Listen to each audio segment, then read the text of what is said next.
di dalam spiritualnya. Pak, penjajah bingung untuk menghancurkan ini. Dia melihat bahwa istilah tasawuf inilah rupanya pusat spiritualitas Islam. Jadi orang kacaukan orang asukan isu bahwa tasawuf teh di agama nu segen, bahwa tasawuf teh kapangaruhan ku agama itu ku agama ieu, bahwa tasawuf teh aliran yang sesat.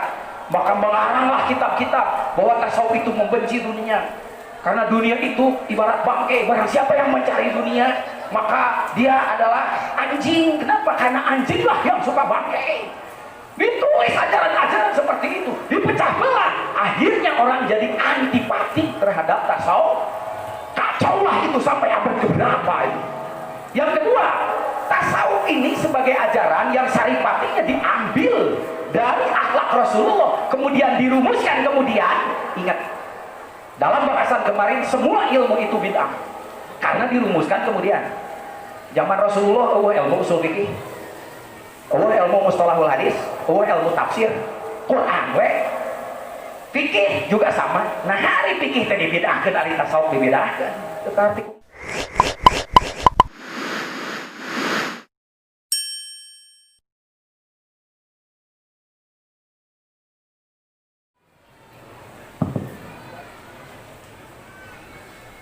Bismillahirrahmanirrahim. Assalamualaikum warahmatullahi wabarakatuh.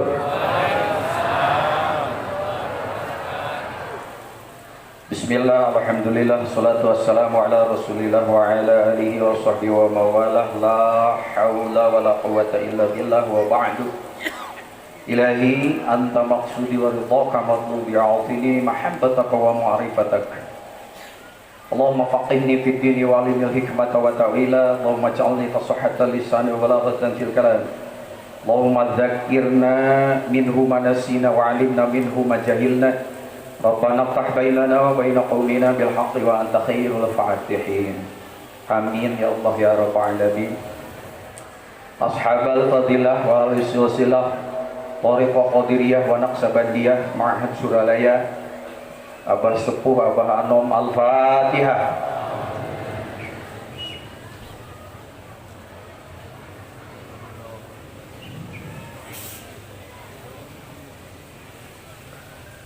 Wa khusus Syekhuna Al-Mukarram, Mursyiduna wa Murabbi Arwahina, Pangresa Abah Awassakullah Maslud. Al-Fatihah.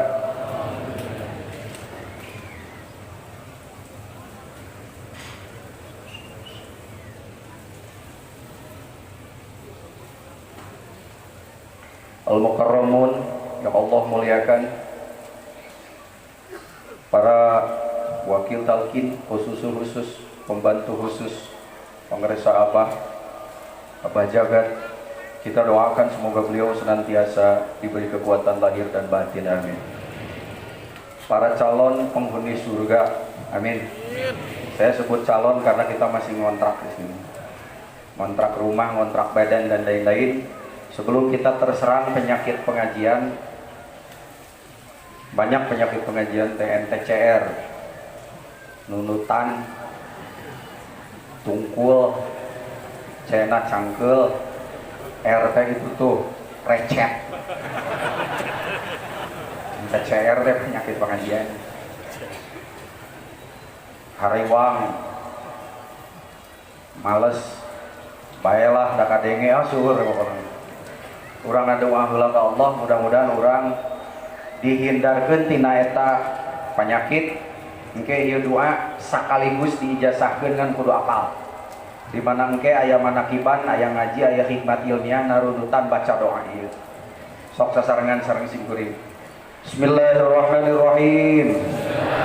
Allahumma inni a'udzubika minal atuda wal khorean wat tunu wat cangkel wal lurungu wal recet.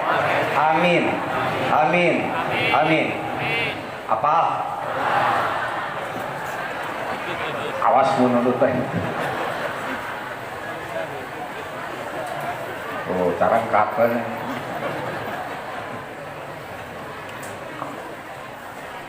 3 menit, waktu saya cuma 30 menit. Sekali waktu Rasulullah sallallahu alaihi wasallam, junjunan urang sadayana Kangjeng Nabi Muhammad, dalam khutbah terakhirnya beliau membacakan ayat dari surat Al-Maidah. Para ahli tafsir sepakat bahwa ayat ini rupanya ayat yang terakhir. A'udzubillahi minasyaitonirrajim. Bismillahirrahmanirrahim. Al-yauma akmaltu lakum dinakum wa atmamtu alaikum ni'mati wa raditu lakumul islama dina. Awas, ayat ini suka tabrakan jeung surat Al-Kafirun. Al-yauma akmaltu lakum dinukum waliyadin. Bisi maya penceramah kudu hayang sumangat. Tolabul ilmi ala kulli syai'in syai'in qadir. Pas nutupkeun teh billahi taufiq wal hidayah. Setelah ayat itu dibacakan, lalu Rasulullah berkhutbah. Ada salah satu sahabat Rasulullah anu aneh, Pak. Batur mabungan, beliau mah ceurik kokosodan. Sampai sahabat yang lain bertanya, siapakah itu? Sayyidina Umar. Cek sahabat yang lain, Umar, kok kamu dengar ayat itu, kenapa kamu nangis? Kata Umar, kamu tidak tahu hakikat di balik ayat itu. Islam itu sudah disempurnakan. Kalau sudah disempurnakan, berarti ini adalah ending dari perjalanan junjungan kita Rasulullah. Berarti Rasulullah tidak akan lama lagi akan meninggalkan kita. Itu apa? Hakikat yang diberikan. Tong diteruskan nggak diterus begini sedih. Hanya para ahli tafsir melihat ternyata ketika ada akmal tuh di situ berarti syariat Islam itu sudah sempurna, sempurnanya. Sampai Al-Quran mengatakan mafarotna fil kitab min syai'. Nggak ada yang tertinggal di dalam Al-Quran itu. Maka ketika ada orang-orang yang datang bertanya kepada pengarisa Abah, ai torekat aya dina Quran? Bukan artiku emek. Abah hari tasawuf aya dina Quran? Hindalin.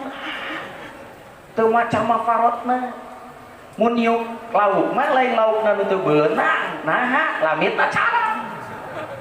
Tapi dari situ kita tahu bahwa Islam itu adalah sudah sempurna. Teh lamun dina bahasa Sunda itu istilahnya adalah masagi. Kalau masagi ada 4 sisiknya, tampak depan, samping, kiri, kanan, tampak belakang. Jadi yang masagi itu kan begitu. Kalau ada orang yang ilmunya sudah bisa, segala bisa, maka kita sebut dalam bahasa Sunda nyuwun sewu ya, itu disebut dengan istilah wah si mau masagi. Padahal awak nambuleun tentu masagi. Tapi karena ilmunya luar biasa, sempurna apapun bisa dijawab, maka dilambangkan dengan istilah masagi. Islam sudah sempurna, berarti masagi. Kalau kita gambarkan proyeksi masagi itu seperti ini, berarti dia memiliki 4 sisi. Ya, apa itu?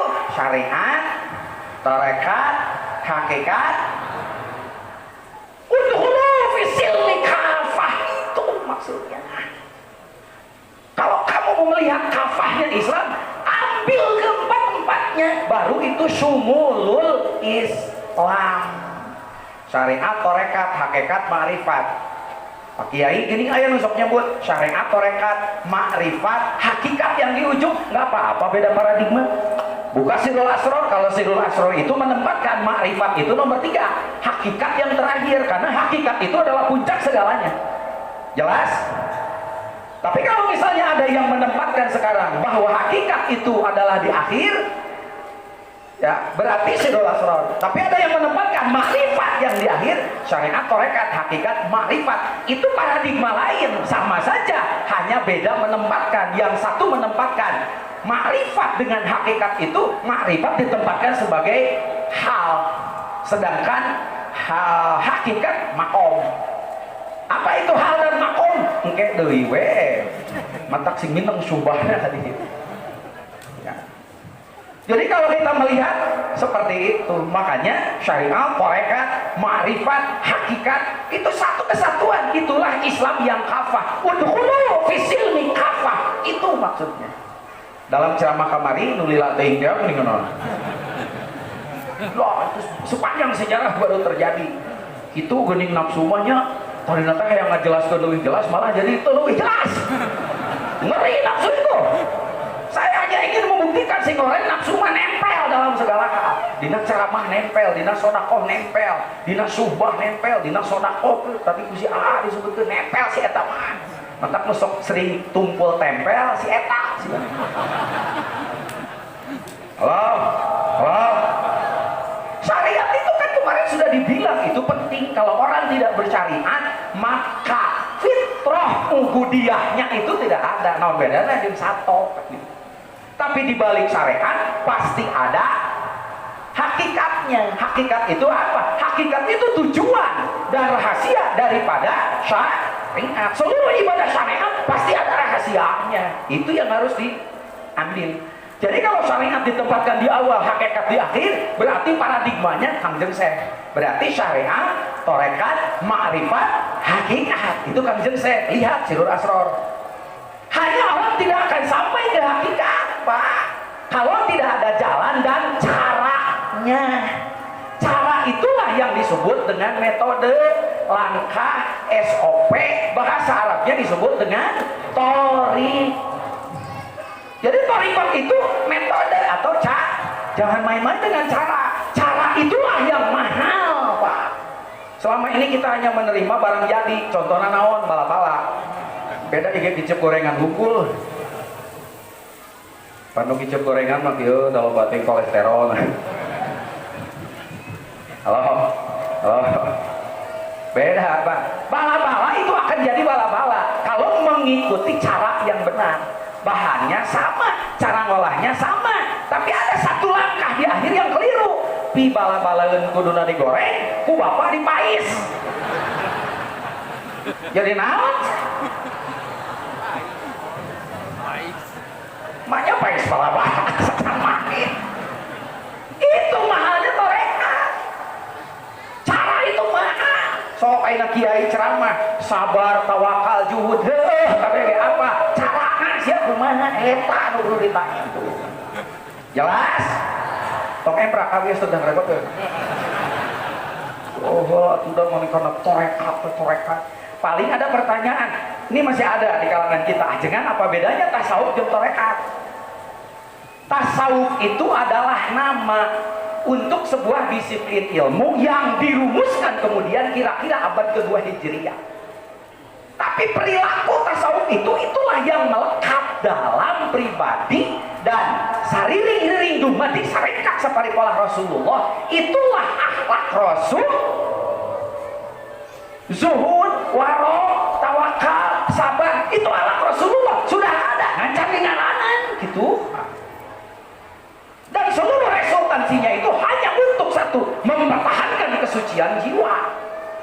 Hanya setelah kesininya, yang mempertahankan kesucian jiwa itu ternyata ahli sufi. Karena yang suci itu dari kata sofa. Sofa itu artinya suci. Mantak sofa sok dibersihkan kan? Lain sofa meta. Dari kata sofiun artinya suci, yang menyucikan diri. Maka kesininya diberi nama tasawuf. Orang-orangnya disebut sufi. Pada waktu itu sudah mulai orang-orang yang merumuskan itu. Perilaku Nabi Nuh itu teh disebut tasawuf. Mimiti diakur-akur jeung agama nu sejen tah. Geuning di agama nu sejennya ayahnya kikituan teh. Geuning di ieu ge aya boa. Tasawuf teh dicokot ti si eta gitu, Pak. Tarajo we saha penjajah ngaranna si Senuk. Senuk burgeronya lakadalah jadi senuk. Aing ningali Islam itu ketika substansi tasawuf dilaksanakan yang belum ada namanya, kekuatan Islam itu luar biasa, Pak. Diserang tidak bisa, mau kalah dimenangkan oleh Allah. Itu kan pola perilaku Rasulullah karena zuhud dan waroknya kepada Allah.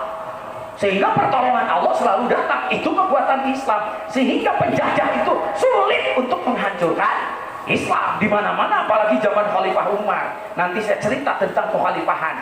Karena kekhalifahan itu sekarang apa yang disebut dengan istilah opat kalima pancar. Opat sahabatnya pancarna hiji Rasulullah. Ada rahasianya di sini nanti. insya Allah kayak ilmu kayu 10 menit. Ternyata kekuatan Islam itu ada di dalam spiritualnya. Penjajah bingung untuk menghancurkan ini. Dia melihat bahwa istilah tasawuf inilah rupanya pusat spiritualitas Islam. Jadi orang kacaukan orang asukan isu bahwa tasawuf teh di agama nu segen, bahwa tasawuf teh kapangaruhan ku agama itu ku agama ieu, bahwa tasawuf teh aliran yang sesat. Maka melaranglah kitab-kitab bahwa tasawuf itu membenci dunia. Karena dunia itu ibarat bangkai, barang siapa yang mencari dunia maka dia adalah anjing. Kenapa? Karena anjinglah yang suka bangkai. Ditulis ajaran-ajaran seperti itu, dipecah belah, akhirnya orang jadi antipati terhadap tasawuf. Kacaulah itu sampai abad keberapa itu. Yang kedua, tasawuf ini sebagai ajaran yang saripatinya diambil dari akhlak Rasulullah, kemudian dirumuskan, kemudian ingat dalam bahasan kemarin semua ilmu itu bid'ah karena dirumuskan kemudian zaman Rasulullah. Ilmu usul fikih, ilmu mustalahul hadis, ilmu tafsir, Quran fikih juga sama. Nah hari fikih tadi bid'ahkeun, hari tasawuf dibid'ahkeun, tetapi kume. Tapi kemarin kita bisa tahu karena paradigmanya berbeda. Kalau fikih kan mengambil inti syariat Al-Quran hanya 3 alatnya. Pertama istinbat, yang kedua iktibas, yang ketiga istiqra, pemerintah. Kalau tasawuf 4: istinbat, iktibas, istiqra, al-jam'u baina uqulis sofiyah wa nufusis zakiyah. Eta metode anu luar biasa. Sehingga dengan metode yang keempat ini, Al-Quran yang maknanya itu ada 7 lapis rahasia makna terungkap. Kang Jemsek sampai menyebut innalil Qur'anu dhahrun wa batnun wa li batnihi batnun ila sab'ati abad.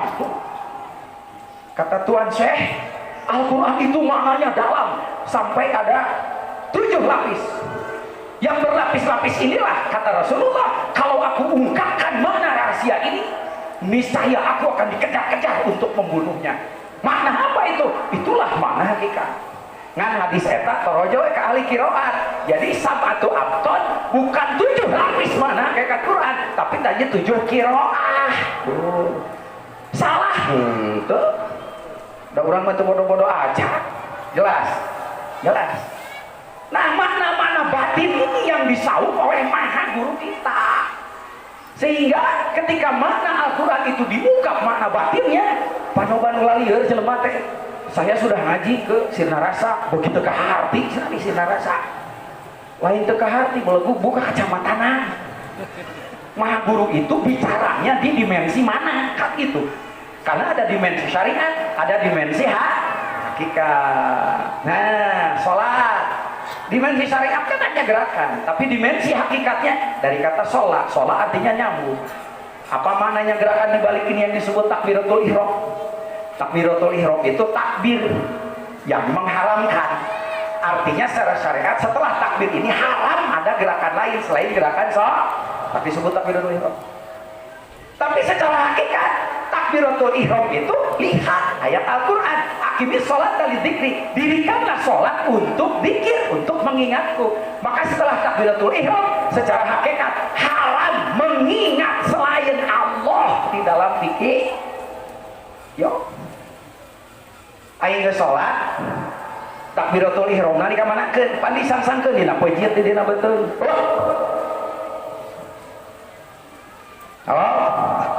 Maknanya apa? Saya mau nanya, Kang, kalau di tempat akang ada mayit yang meninggal, setelah dikafankan, setelah dimandikan, tangannya digimanain? Ayo, digumakeun, digitukeun nya. Aya teh dieuceul mayit pas dibengkeut leungeunna dikieukeun sabelah. Wah, jadi ketika setelah takbiratul ihram, kita itu disuruh untuk mati. Itu yang disebut antal maut lah. Matikan pendengaranmu, matikan penglihatanmu, putus dengan urusan-urusan duniawi. Itu mana hakikat ketika kita kiri dimautkeun ku Allah. Ieu mah geus dimautkeun ge ngacacak disebutna gentayangan sia.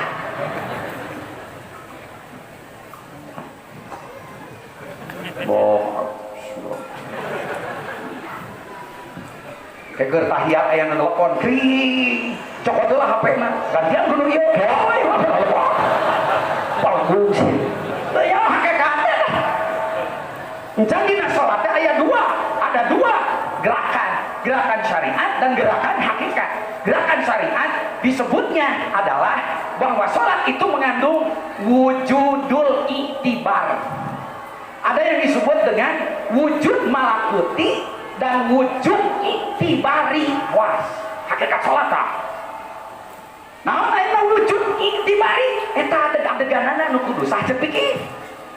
Nah, wujud malakuti tah eta malah ka diterangkeun ayeuna sampai kepada tahap as-sholatu mi'rajul mu'minin. Akhirnya sholat al-dzikri. Itu mana-mana hakikat yang sangat luar biasa. Makanya ketika maha guru memfatwakan sesuatu, kita harus ingat maha guru ngomong di mana. Contoh, kita mendengar istilah dawil furud. Balikan deh. Dawil furud kalau menurut fikih mawaris itu kan orang yang sudah punya hak warisan. Fikih mawarisah. Warisan naon? Harta. Itu mana syariat? Bari lamun tadi diperebutkeun. Panloba nu perebut warisan. Padahal warisan itu akan habis. Nanti ada warisan hakikat yang sesungguhnya. Itulah milik kita. Apakah itu mana dawil furud? Lu diungkap ku bakal resah we. Nah, dawil furud teh jadi kieu nya. Kacamata buka, Bro.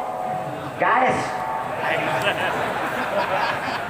buka guys, kacamata guys.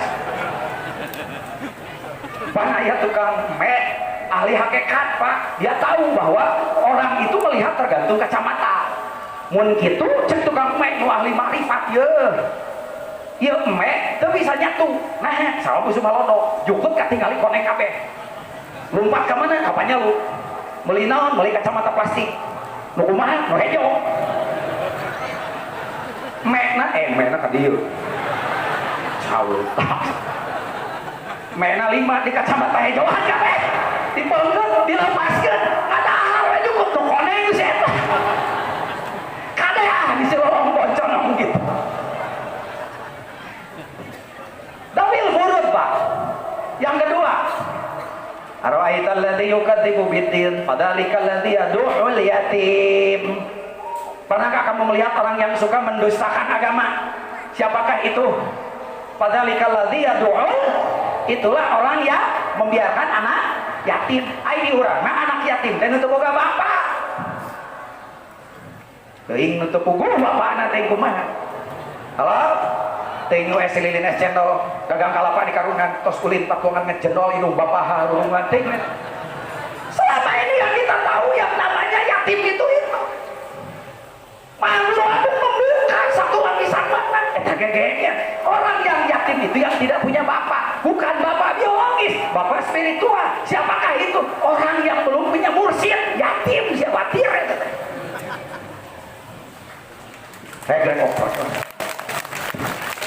Itu mana hakikat? Sholat ada hakikatnya. Sholat bukan hanya gerakan, tapi sholat itu adalah menyambungkan tari rohani dengan jismani. Sampai ruhani itu sampai kepada makom-makom yang tadi itu saya sebut. Syahadat bukan hanya bersaksi dan mengucapkan. Syahadat adalah bersaksi dan menyaksikan. Menyaksikan naon? Kayak udah jeroan. Haji berkunjung sengaja ke rumah Allah. Rumah Allah yang mana? Ku Covid ya ini geus bisa ka ditu. Makanya qalbul mukminin baitullah. Kolbunya, setiap kolbu orang mukmin yang sudah ditalkin itulah baik. Kalau nggak ada makna hakikat, Islam teu adil sia. Ka haji, sholat, kaditu umroh keun pengharung gua. Ayeuna lobana nu miskin. Kabeda kiceupna ieu. Cuk nu miskin teh kiceup aing teu kabagean kaburu Covid.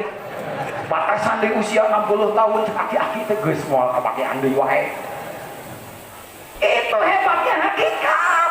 Maka hakikat itu tidak mengenal dimensi ruang dan waktu. Zakat membersihkan diri dari yang yang selain Allah. Nah, mana hakikatnya? Puasa menahan diri dari yang selain Allah. Itu hakikat. Ai puasa nu kitu mah gampang atuh. Kedah teh nyatu ge jadi. Halo? Torojo teh aya ayat fankihu ma tobalakum minan nisa'i masna wa sulasa tilu wa ruba' fa in khiftum alla ta'dilu bahwa ayo karek make mana syariat rek hakikat mau nyakal swear kayak bisa protes eta ayat tong dipotong didinya beh dituna wa in khiftum ala tuksitu fil yatama sia ngomong lu yatim kene wae di mana geus boga mursid berarti teu yatim deui di mana geus teu yatim deui aya mursid nundukeun Islam aya opat kitu syariat tarekat hakikat marifat pe kawin ku maneh sing jiga ka pamajikan nu kitu teh.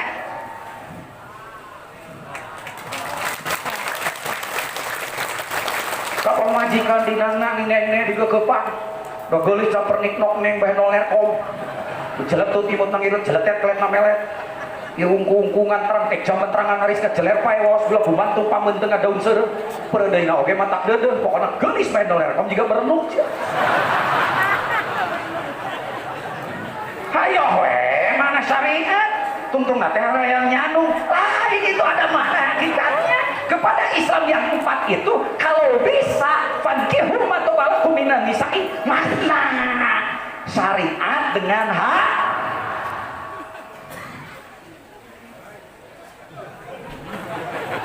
tenang guys masna wasulasa lamun bisa syariat tarekat hak warubana mau bisa obatanana ayo syariat tarekat makrifat hak